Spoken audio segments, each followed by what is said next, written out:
Prague off the beaten track. Vít Pohanka takes you away from the crowds to the city's hidden gems. Hello and welcome to Prague off the beaten track. Today I took tram line number 22, and if you've heard one of our previous episodes, you'll know that I even devoted a whole show to that line, because it's one of the longest in Prague and takes you to many of the main sites of the city. And one of them is not very well known, I think, especially among foreign visitors, and it's very close to its final stop, Bílá hora. So I got off the tram there and then I walked for about 5 minutes, and now I can say welcome to Obora Hvězda. Literally, Obora means a game preserve and Hvězda, that's the star. So today it's a very pleasant park on the northwestern edge of Prague. Why Hvězda, the star? Well, for a very simple but quite visible reason. Right in the middle of the park stands the Renaissance summer palace, Letohrádek Hvězda, whose ground plan is shaped like a six-pointed star. It was built in the 16th century for Ferdinand I, actually the first Habsburg on the Czech throne, and its design reflects the Renaissance fascination with geometry, as I read, and also harmony and symbolic forms. So the name doesn't come from the sky above, as some people might think, but from a very deliberate and very human idea of order right here in the park. As I walk in through one of the gates, and let me mention there's a wall surrounding the entire park with several historic entrances that are, I think, interesting architectural features in their own right. And so as I walk in, the change is almost immediate. Suddenly, I'm surrounded by the trees, as if I was somewhere in the country. The air feels different here also. It's kind of quieter, cooler, and the paths stretch out in long straight lines, as if someone had drawn them with a ruler. There's a clear sense of order, I would say even enclosure. What looks today like a natural forest park was originally something quite different. When this area was established, it was created as a royal game preserve, a space designed and carefully managed for hunting. The trees, the clearings, even the layout of the paths all served a purpose, and I think it's really visible to this day. This has always been a controlled landscape, a place where nature was shaped to reflect power, prestige, and also the carefully staged relaxation of the ruler who owned it. So now I'm heading directly to the building that I can see at the end of a very, very long, straight and quite wide path. One would feel like calling it a road maybe, but of course, with the exception of maintenance vehicles, it is for pedestrians and bicycles only.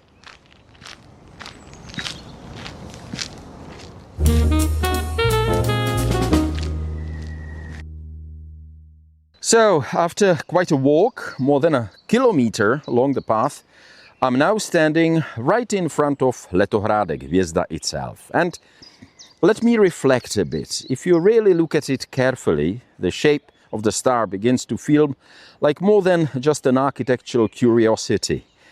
In the Renaissance, geometry wasn't just about design, as I read when I was preparing for this trip. It was a way of understanding the world. Symmetry, proportion, harmony. These were seen as kind of reflections of a deeper, almost cosmic order. The star, with its precise, balanced form, becomes a symbol of perfection, but also of control. Control over space, over nature, even over the way people moved through the landscape around it. And at the same time, it signals something else. I would say a sort of intellectual ambition, a ruler's desire to show not just power, but also understanding. This is not just architecture, it's a statement about power, knowledge, and how those in charge once imagined the world should be ordered.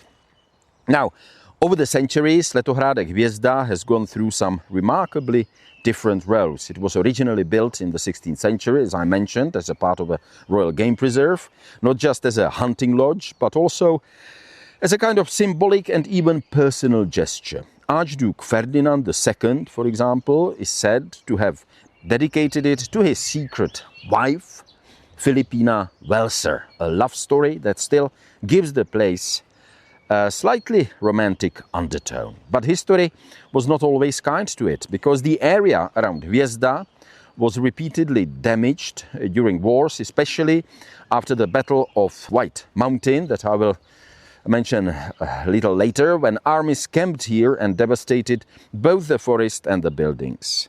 By the time of Emperor Joseph II in the 18th century, the neglected palace had taken on much more practical role. It was turned into a gunpowder depot, and for nearly a century the surrounding land was deliberately kept clear for safety reasons. Later, the building returned to a more cultural purpose, if we should say so. In the 20th century, it became home to a museum dedicated to the writer Alois Jirásek, who was writing a lot, by the way, if you haven't heard of him, about Czech history, and the painter Mikuláš Aleš, also a very prominent name in the Czech revivalist movement of the 19th century. Today, after a careful reconstruction some time ago, it's open to the public, and for a small fee you can actually step inside, explore its richly decorated interiors, as I read, because I'm not going inside right now. And if you want, you can join even a guided tour that brings all these layers of history back to life. But right now I can't see anyone around me, so I cannot ask whether the guided tours are given in English also or Czech only. But I suppose if you are interested in that, and if you Google it, as we say, or if you research it on the internet, you should be able to find the answer. So, I've satisfied my curiosity looking at the little summer palace itself, and now I'm going to walk among the trees again. I think you can probably hear the birds in the background, and yes, occasionally you still come across other small animals here, but of course this is nothing like what it used to be, because the name game preserve itself shows or indicates, this is where hunting was both sport and spectacle. Of course, the animals didn't wander freely, they were brought in, they were bred and kept within clear boundaries, from deer and wild boar to even some more exotic creatures. Everything was designed to create a perfect setting for the hunt, which would be kind of easy because, of course, the animals had nowhere to go. They couldn't get outside. And that's, at least for me, where the contrast becomes quite striking, because what feels today like a peaceful, almost natural forest was actually dedicated to what many would now call blood sports. So today the atmosphere couldn't be more different. Instead of hunters and courtly spectacle, you mostly see young families. I see mothers pushing prams, in some places small children running along the paths or the kind of field or meadow in front of the Letohrádek itself. There are joggers keeping a steady pace, and plenty of people out also walking their dogs. It's not right in the city center, but it's surrounded by Prague 6, one of the, at least in my opinion, most pleasant residential parts of the city. So it feels very much like a local space. People drift in on foot, arrive by tram or bus, or simply park their car nearby and step into the forest for a walk. And despite all that everyday life, the place still manages to hold on to a certain calm, I would say almost removed from the rhythm of the city just beyond its walls. I will just add that the area is about 85 hectares. So I don't know if you can imagine that, but it means it's not hugely big. But as I said, it took me more than 1 kilometer to walk from one of the gates to the Letohrádek Hvězda itself. And let me also add that if you start feeling a bit thirsty along the way, you don't really have to worry, because there are a few places where you can get some refreshments. There's a small cafe right by Letohrádek Hvězda itself. usually open outside, even outside the main tourist season. So it was open when I was there. Just beyond one of the gates, for example, the Libotská brána in the Liboc area, you'll find Uholečku, a very well-known local spot or pub with a restaurant. It's a restaurant as well.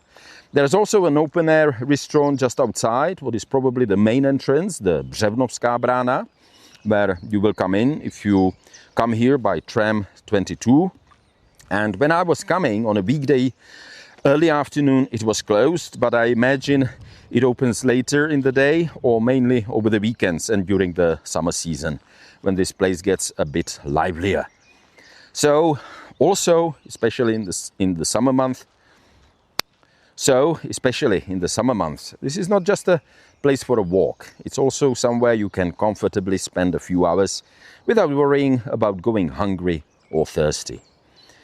Of course, as I mentioned, for most Czechs, the name Bílá hora, where Obora Hvězda, this grain preserve star, is situated. So if you mention Bílá hora, it immediately brings to mind the famous battle of 1620, when the forces of the Catholic coalition defeated the unified but not very well organized army of the Czech Protestant estates. It was a turning point in Czech history that ushered in a long and for many reform-minded Czechs deeply painful period of re-Catholicization across the Czech lands, not just Bohemia but also Moravia. The monument that commemorates the Battle of White Mountain, Bílá hora, however, lies just outside the park itself, so it's not directly here in Obora Hvězda, but it's definitely worth the short walk if you have a bit more time and feel like it. And finally, there's actually one slightly unexpected connection between this place and the English-speaking world. Believe it or not, cricket has been played here. Well, not directly, again, inside the park itself, but just outside on one of the large open meadows nearby. Yes, cricket in Czechia exists. There are several clubs, including the Prague Cricket Club, and from time to time they use this wide green space for matches. I even checked their website to see if anything was scheduled, but couldn't find a clear answer.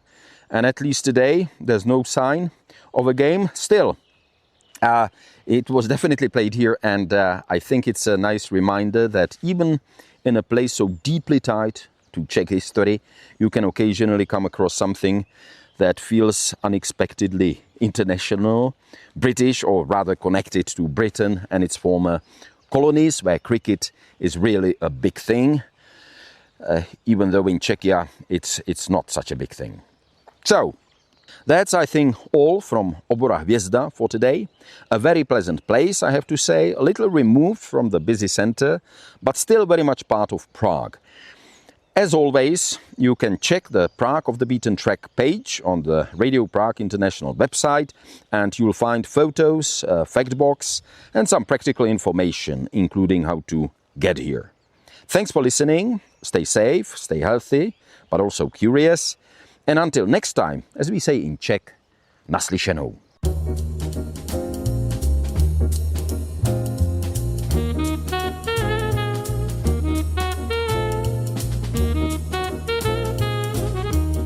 Prague off the beaten track. Vít Bohanka takes you away from the crowds to the city's hidden gems.